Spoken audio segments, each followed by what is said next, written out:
Hello friends, मु श्रद्धा आपण मानकु स्वागत करुछि ओडिया भक्ति टीवी यूट्यूब चैनल को। ईश्वरंको सामनारे सबु भक्त समान।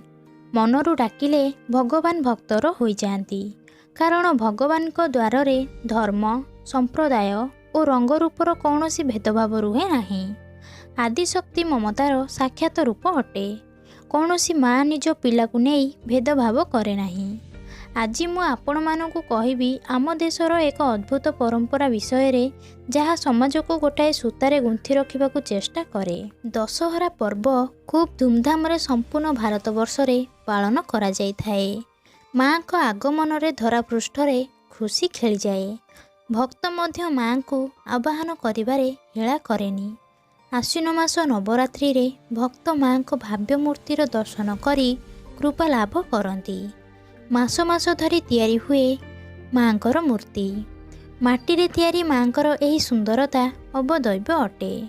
परंपरा अनुजाई माँ को मृण्मयी प्रतिमा निर्माण पाए माटी उठा कार्यक्रम मध्य करा जाई थाए। एही माटी मध्य एक स्वतंत्र स्थान रु अणा जाई थाए, जो स्थान को केबे कौनसी लोक जिबाकू पसंद करती नाही, जो स्थान को अपवित्र बोली कुहा जाई थाए। सही स्थान रे रहुथिबा लोकों को समाजर अंश मानिबाकू भी ए समाज नाराज, जो महिला मानकू घृणा दृष्टि रे देखा जाए। एही स्थान रो माटी निया गले ही सृष्टिर जन्मधात्री माँ दुर्गा को मूर्ति संपूर्ण होई थाए। पौराणिक मान्यता रहिछि जे प्राचीन काल रे जणे बेश्या माँ दुर्गा को भक्त थिले। तांकू तिरस्कार रु बंचाइबाकू जाई माँ तांको मुख्य पुजारी को आदेश देइथिले सेही बेश्यार घर अगणारू माटी आनी मूर्ति स्थापन करा जाऊ।